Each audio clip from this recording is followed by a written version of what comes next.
2024 has already brought some big changes to Kings Island, one of which is some additions to the VIP lounge that is offered to the Prestige Pass holders. We have some thoughts. Hello, everybody. Alongside Don Helbig, I'm Ryan Sir, and this is Tower Topics.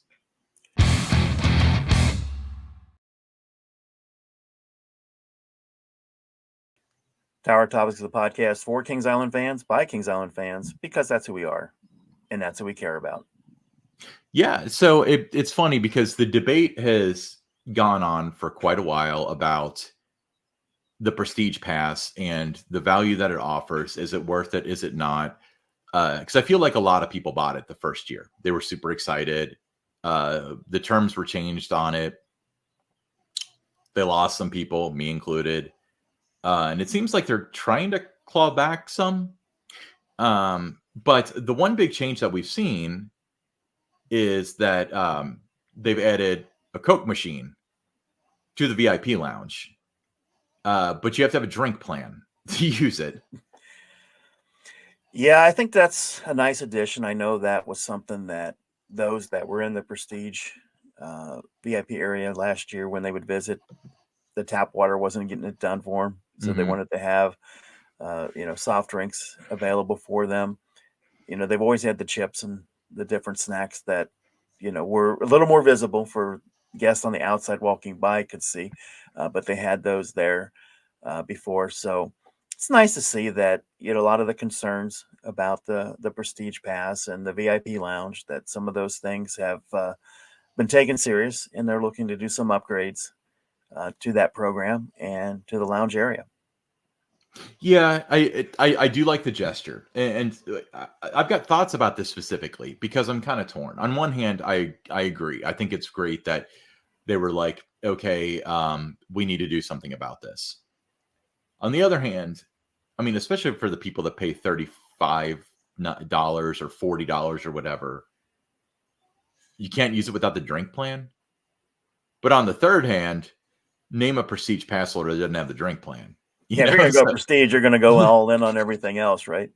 Yeah. So, but there's a couple of thoughts with it. I mean, for one, this is nice. It's a Coke machine, but you're 50 feet away from a Coke Freestyle. Now, granted, that does garner a line at times, but at the same time, you've got hundreds and hundreds more options than you do with this. So, right off the bat, if you're a Prestige pass holder, is this the kind of upgrade that you were looking for? Put it in the comments. I'd love to hear it. But that's not the exact subject of today's show. What we wanted to do was Don and I had this discussion at the park, and our question was, what would it take for us to be enticed, for me to be enticed back into the Prestige program, and for Don for the first time to say, this is the best value, I'm going to purchase it. A lot of it has to do with the VIP lounge, but Don, what are your thoughts? Like, what kind of VIP lounge would it take for you to be like, that's what I want to do? That's worth the extra $200 and something. Well, I think I would have to reference what King's Dominion has done. If you go to their social media channels, their blog, you can see, what their VIP lounge looks like. It's a building that you go into. It's got the couches and the chairs and the TVs, and it's just, really, really nice. A nice place to go in and relax. It kind of takes you away from the park element. You're not, right out there in the middle of it. You're not located next to a restroom, and behind you is a dumpster. And it's just, just impressive looking. I think that makes it something that you feel value when you buy that Prestige Pass for King's Dominion. So I like what they've done. So something like that would be moving the needle a little bit. I'd also like to see some exclusive, perks, some different benefits that the gold pass holders, the silver pass holder, they're not getting. Everybody's getting the early morning ride time. It's all the same. So there's no, you're paying more, but you get the same kind of thing there. The different other events, it's all the same. So I like to see you get a little bit bigger discount, with the pass perks. We've talked about pass perks and how well that's going to work. Is still, we need time to see how that program's going to work, because it always rolls out, and it's always the new pass perks program this year, hyped up, and then it just hasn't delivered. You know, it looks like this year, maybe for the first time it will. We've talked about that before, but I need a little bit more than that. You know, there needs to be some exclusive opportunities, the chance to be the first to experience Camp Snoopy. You know, when it opens, Yeah. not at 9:30. You know, let everybody in at like 8 o'clock. The day that it all if it all opens together. Now, if they piecemeal it, it's a little bit different. But if it was all going to open together, then 8 o'clock on this date. If you have Prestige, you get to be among the first to enjoy that until the park opens at 10 o'clock. Something like that. Little Hmm. thing, every year. Then, like last year, would have been great for Adventure Port that you got to be the first to Hmm. experience it. Really reward those that are the most invested in terms, financially, in terms of the past product they bought. That's the kind of thing that I would like to see with the program. Yeah, and a lot some of the stuff needs to be more thought through too. So, for example, we talked about at length the Top Thrill 2 thing. And I believe their previews are like Wednesday. Let's say they're Wednesday, Thursday, Friday, or Wednesday, Thursday, Friday. Let's just work with that. Okay. Prestige gets to go Wednesday, and they get to go first, which is great. And then Gold goes Thursday or Friday. But with Prestige, if you can't make it on a Wednesday, you're SOL. Right. So if it's a reservation system, why don't you open it up to the Prestige pass holders first, and then the next day open it up to Gold? Let anybody go on any day. This was kind of like people were seeing it as like a slap in the face. Like, so you're saying I spent an extra $200 something, and my benefit is that I have to make it to Sandusky on a Wednesday? You're And right. the park was fielding questions. They were deflecting. Well, there's more Gold pass holders. We know that. So I would say the whole Your top tier should get the priority every time, every opportunity. It should be your top tier pass holders.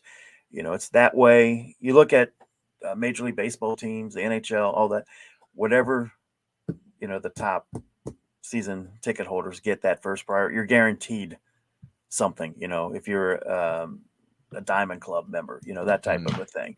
You're guaranteed the bobblehead giveaway. You don't have to get there, right when the gates open. You're going to get yours. Those type of things. So yeah, you definitely have to make sure that the top tier pass holder gets taken care of. It doesn't matter because there's more of this. There's more gold, there's more silver. You can't go by that. You got to go by your top tier because they're the ones that are the most invested financially for that season.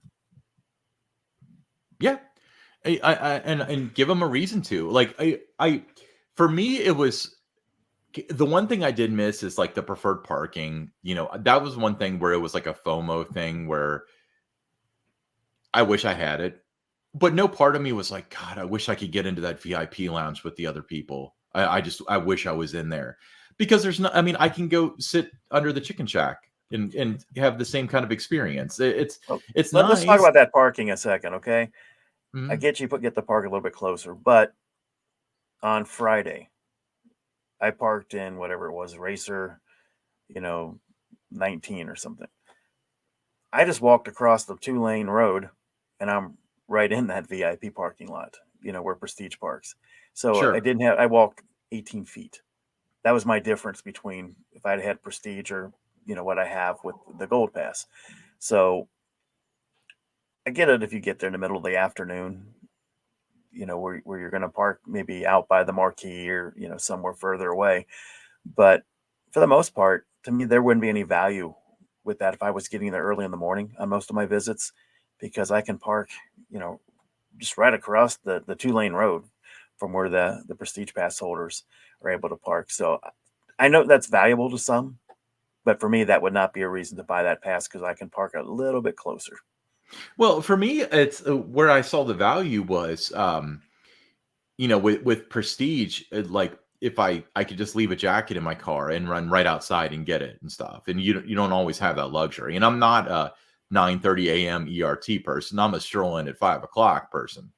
You know, so I saw the value in that. Did I see $200 something for the value? No, obviously, because I didn't renew it. But um, it's let's pull up this picture. Here's a picture of the VIP lounge. It was just for me, there was nothing that drew me in that I wish that the people that were in there, like I was one of those people. No, there's not. In the King's Dominion, there would be. Yeah, if because you they can't see what's inside either. I mean, there's a mystery to it. With King's Dominion, it's that little in your exclusive. It is a private area just for you. yeah, yeah, yeah, it is, and I'm not even. I mean, they released plenty of photos of it and stuff, and they're very well done photos too. So it made me like if I moved to Richmond, Virginia, I would probably buy Prestige, because it's worth it there.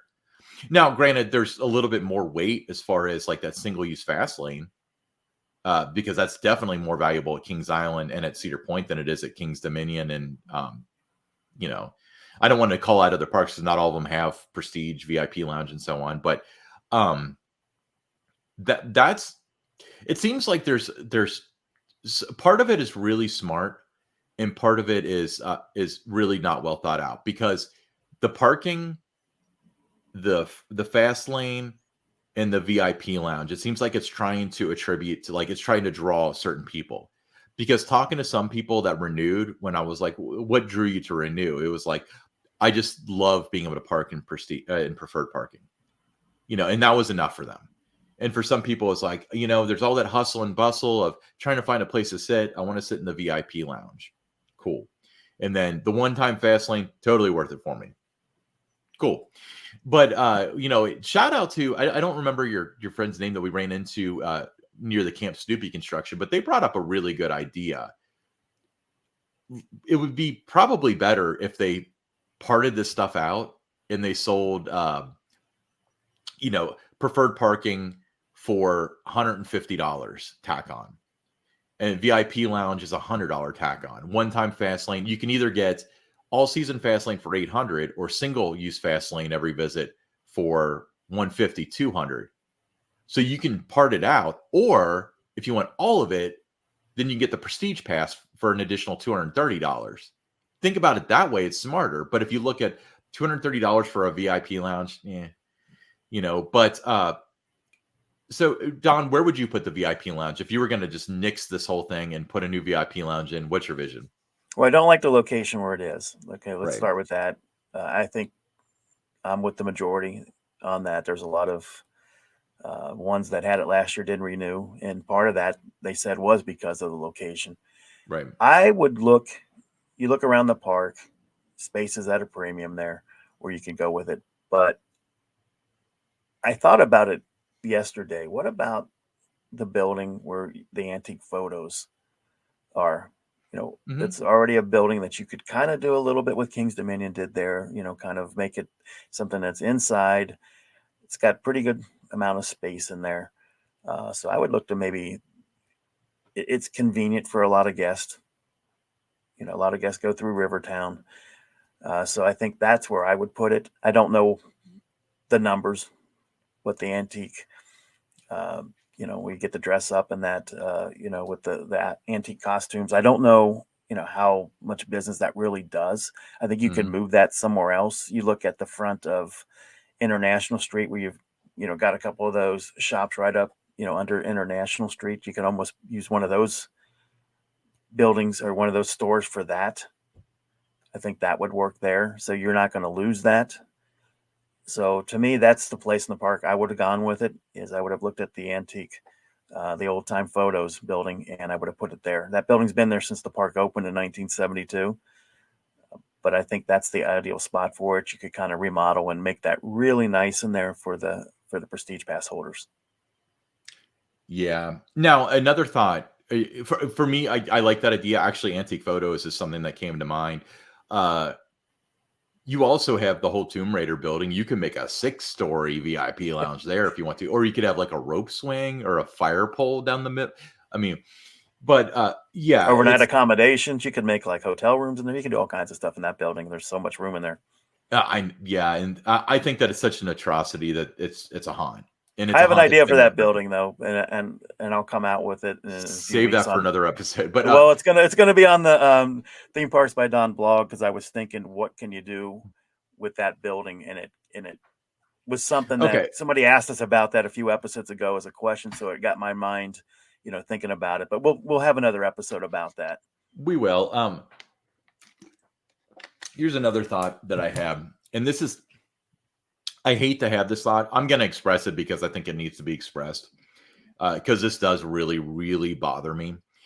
When we first got the VIP lounge in when Prestige first came out in late 2022, Hmm.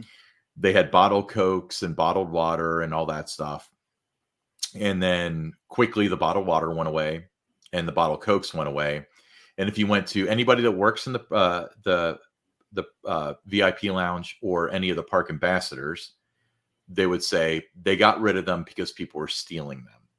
My understanding is that there were a few individuals that were going in there and they were taking, a dozen of them and then giving them out to their whole group. That's terrible. Not my problem, but terrible. So how come now they figured out that they can sell cans of beer, but they couldn't figure out how to stop people from taking too many bottles of Coke? So to me, they were told that, and that was a blatant lie. People were lied to. They did it because of budgetary reasons. That's the proof right there. They didn't want to give them out.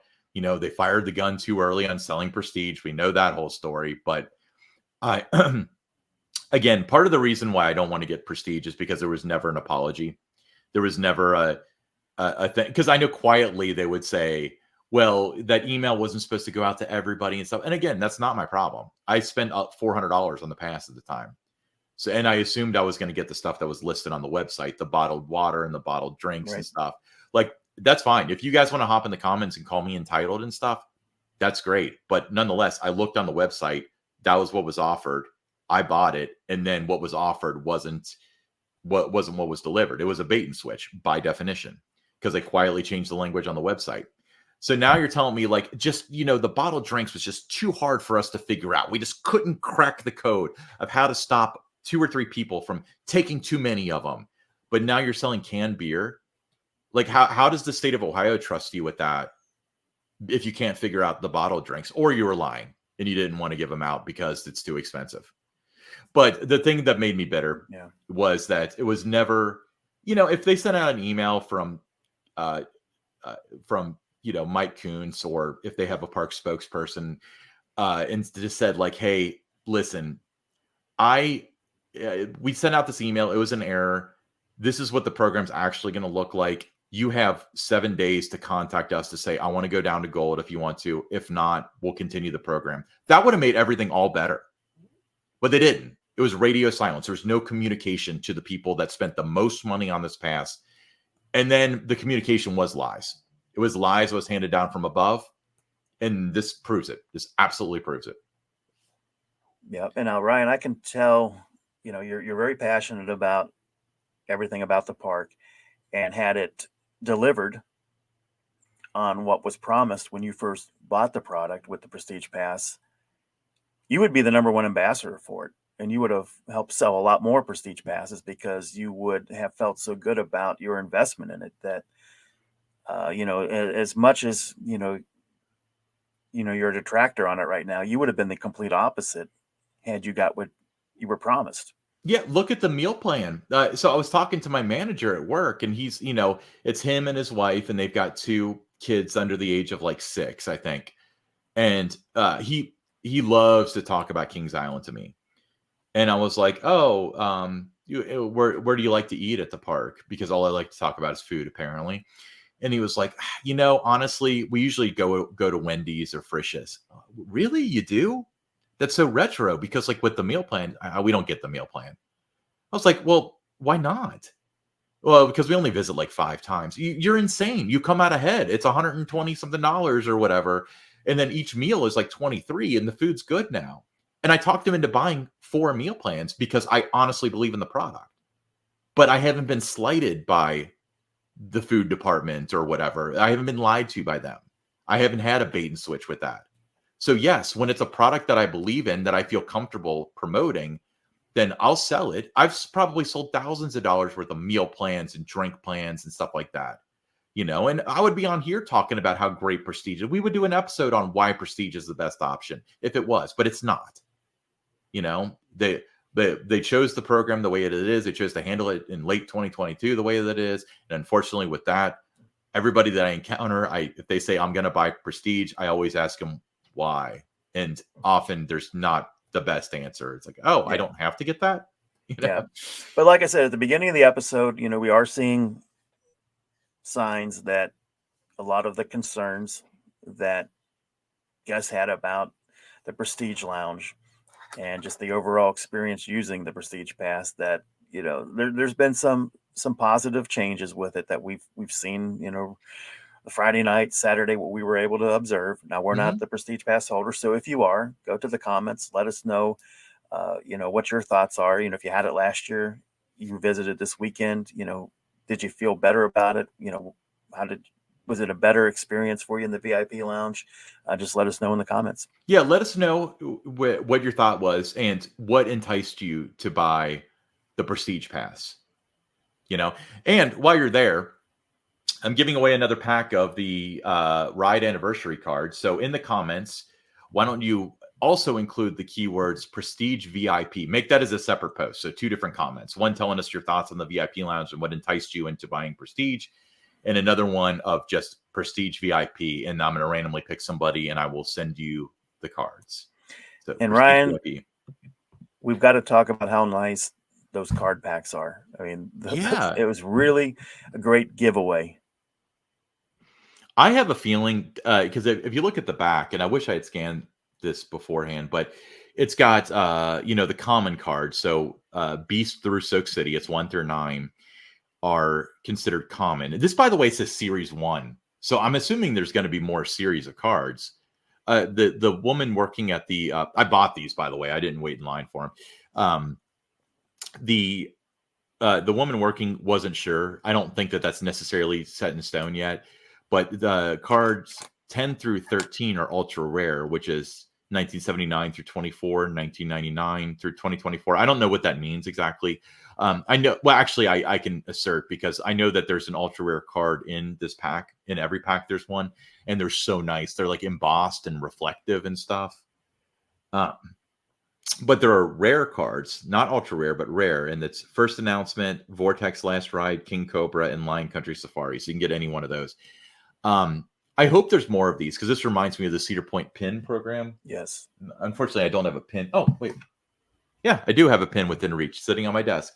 It's a Millennium Force pin. It's kind of fun to look for these pins, because you can buy the pins individually. They're like $5 for $7. I know, it's like the hand sanitizer at Bath and Body Works, but if you want to get the ultra rare ones, which are pretty cool, like the cheese car from the Wild Mouse, then you have to buy the mystery packets. You open up the mystery packets. There's one or two commons, and then some kind of rare and some ultra rare, which is a really honestly, I have zero interest in these pins, but I played like 5 times last time I was at Cedar Point just for like that adrenaline hit of opening it up.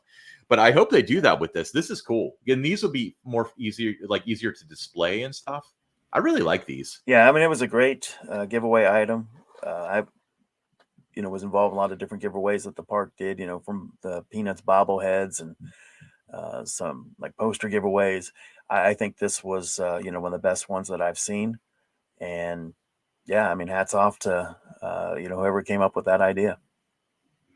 Yeah, great idea. Okay. Well, let's move on to the listener question. This listener question comes from Surveillance. Thank you for tweeting, by the way. I know that you commonly do, so thank you for your participation. He asked, do you miss the Reds Hall of Fame grill? And do you have any Pete Rose thoughts? Those are two oddly disconnected questions. Yeah, they are. Um, yeah, I mean, I really like what they have right now, though. I think the Miami River Brew House, I mean, it fits perfectly into the Rivertown area of the park. So I want to, clarify that I think that is, it's themed well, great food, everything about it I like. I did like the fact that it was a way to tie in, Kings Island and the Reds, two Cincinnati summertime traditions together. Uh, Great, it was like a museum, when Mhm. you would go in, all the different, uniforms, the bats, the gloves, the balls, foul poles, seats from Crosley Field, seats from Riverfront Stadium. There was a lot to look at. The wall displays, that they had around the walls. It was really well done.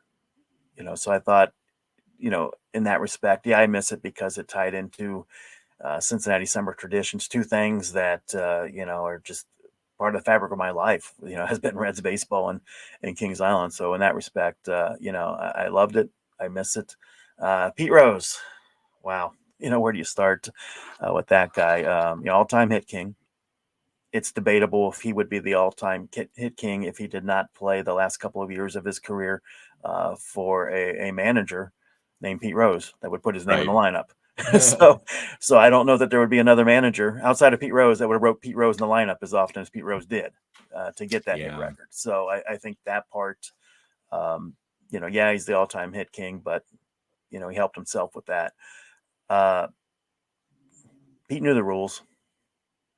Everybody says he should be in the Hall of Fame. I mean, he knew the rules. Every clubhouse you go in Major League Baseball, it says what the consequences are, the ramifications if you bet on baseball. Can't feel sorry for Pete. Thought he was above it. Thought he'd get around it. He created his own situation, and then he didn't help himself with all the different things afterward. So the numbers were all there to be in the Hall of Fame. Certainly a Hall of Fame player. Unfortunately, at least while he's alive, I don't think he's ever going to get the chance to go into Cooperstown, just because of breaking that cardinal rule. So my thought is, you said he didn't do himself any favors. I think he did. I think he made far more money and a far better career by going around and talking about not being in the Hall of Fame. He's made millions of dollars off of that, as opposed to if he had, like, let's say, like, when was the last appeal? Like 2015 or so. If they were like, okay, you're in, it's all over at that point. He doesn't have any, I mean, because he can't go and financially, run. yeah, financially he probably, but he also, by doing that, I mean, how many more years would he have managed the Reds? After 1989, he might have managed another 5, 6, 7 years. It would have been hard to fire, Pete Rose, who wanted to be the general manager, did that, right? You would have been vilified Right. by the Reds fans. But I mean, it's a great career. Loved watching him play.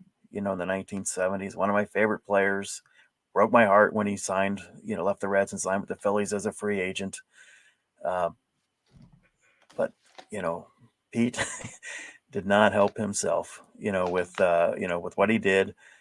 He got what any other player, if this was any other player that did that, they would have said, oh yeah, he broke the rule. He shouldn't be in. But the all-time hit king, he would not have reached that number if he didn't play for a manager named Pete Rose. So let me ask you this. Pete Rose, his ban is lifetime, which means he's eligible for the Hall of Fame after he dies. Do you think OJ is going into the Football Hall of Fame? OJ was already in. I know, but I wanted to throw that in there. Yeah, I bet that was buyer's remorse right there with the OJ thing. But yeah, that's a great question. Now, Reds Hall of Fame grill. I do want to throw this in there because we were talking. I mean, I know you love to talk about Pete Rose and all as much as he does, but but for the I remember the first year of the Reds Hall of Fame grill when they had like racks of ribs and stuff. Oh, That yeah. was the best park food I've ever had, was the rack of Yeah, the ribs. Montgomery and ribs.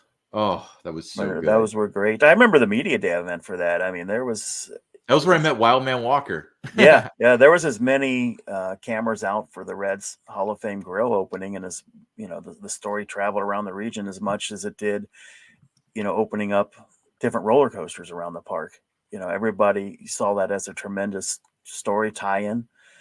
We had media outlets from like Louisville and Indianapolis and Columbus all came in for the press event. The AP Wire picked it up, so it was coast to coast with that. So it doesn't have to be a major roller coaster to get the news out there.